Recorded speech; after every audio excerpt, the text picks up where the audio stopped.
କାଳାଂଶରେ ଆମକୁ କିଛି ସୁଯୋଗ ମିଳିଥିବାରୁ ଆମେ ମାନେ ଗର୍ବ ଏବଂ ଧନ୍ୟ ମନେ କରୁଛୁ। ଏବଂ ଆମ ଦଳ ହେଉଛି ପ୍ରଥମ ଏବଂ ମୁଁ ପ୍ରଥମ ଦଳପତି ପ୍ରମୋଦ କୁମାର ପ୍ରଧାନ ଏବଂ ଆମର କିଛି କାର୍ଯ୍ୟକ୍ରମ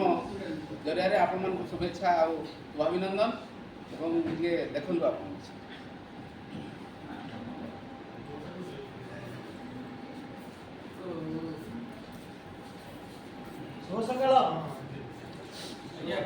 शुभ सकाळ सर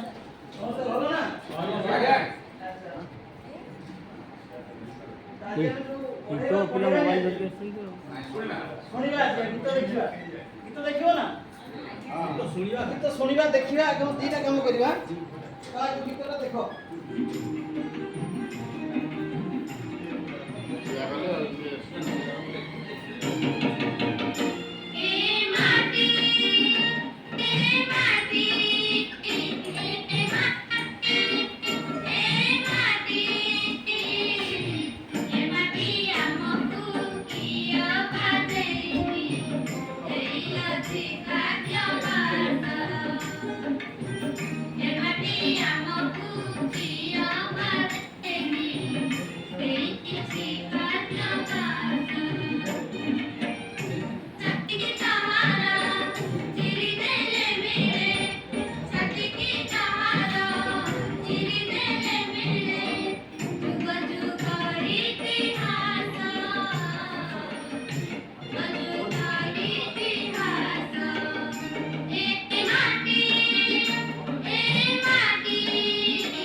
भल लगे ना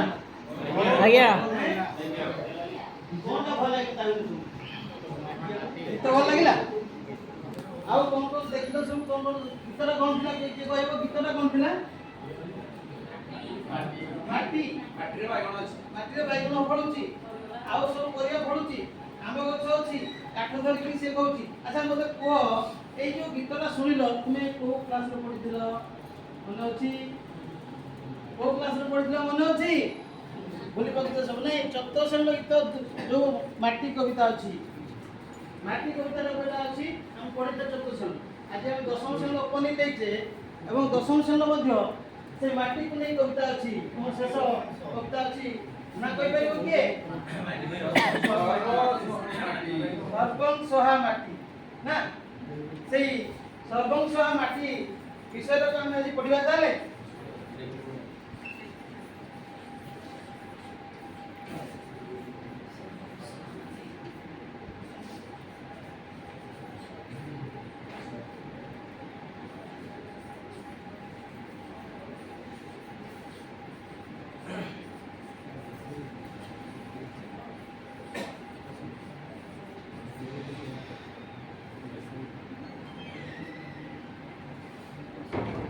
विषय आधार कोन कहले कोन देखाइ छी को विषय विषय हला सर्वं सहमत हम विषय रो कवि होछंती के ना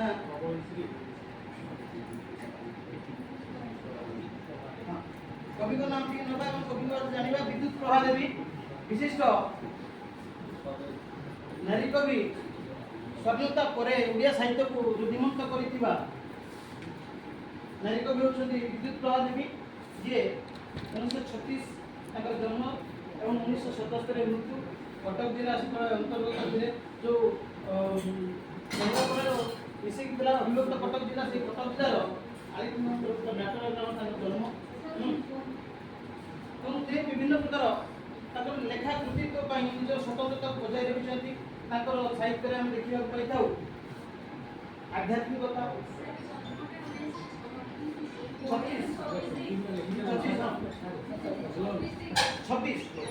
और ताले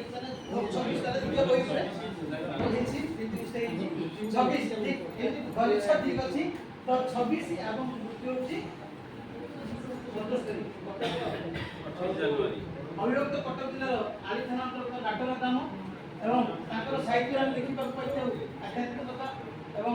साहित्य प्रति विभिन्न प्रकार कृतित्व जो से ताकर साहित्यिक क्षेत्र में साहित्य जीवन को मन कौन प्रकृष्ट कर समसामयिक कवि होती आम गीत शुणीचु जो छोट मोर गाँटी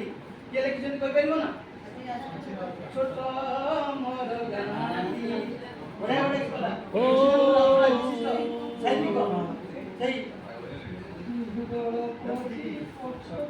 गीत नोथ मोर माटी छोट मोर पढ़ा तो समसामयिक कवि थे विद्युत प्रभा देवी और से लिखिं अनेक साहित्य सविता कनकांजलि मरीचिका संचयन माटी पानी गोबर अनेक लिखिं गोटे विषय से निजे लिखि विषय आमर कवि कौन श्रेणी अच्छी सी लिखिं किए कहीपर धूली धूली लिखिं सप्तम श्रेणी धूली कविता धूली कविता किए गोटे गाईपर धूली निजक किभली मुझे पद गोटे गाई दूसरी धूली वाक्यहीन निस्वमोही भरसाहीन चिर सकल चाप नेबारे सही दक्षमय एम शिर सृष्टि दिन देखुची बसी सकल अभिमान आकाश तले धूली गणामु विश्व अति सान ये जो सुंदर माटी को नहीं धूली को नहीं जो लेखा अत्यंत भावगर्भ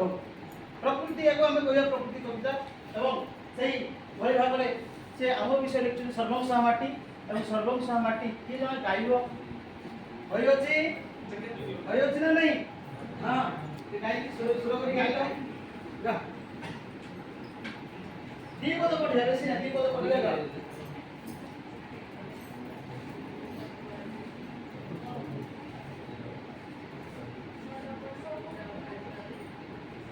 जोर गाइब सुबुची ना हां सुबुरे माइक अच्छी ना अच्छी माइक जोर पढ़िया हमें जोर पढ़िया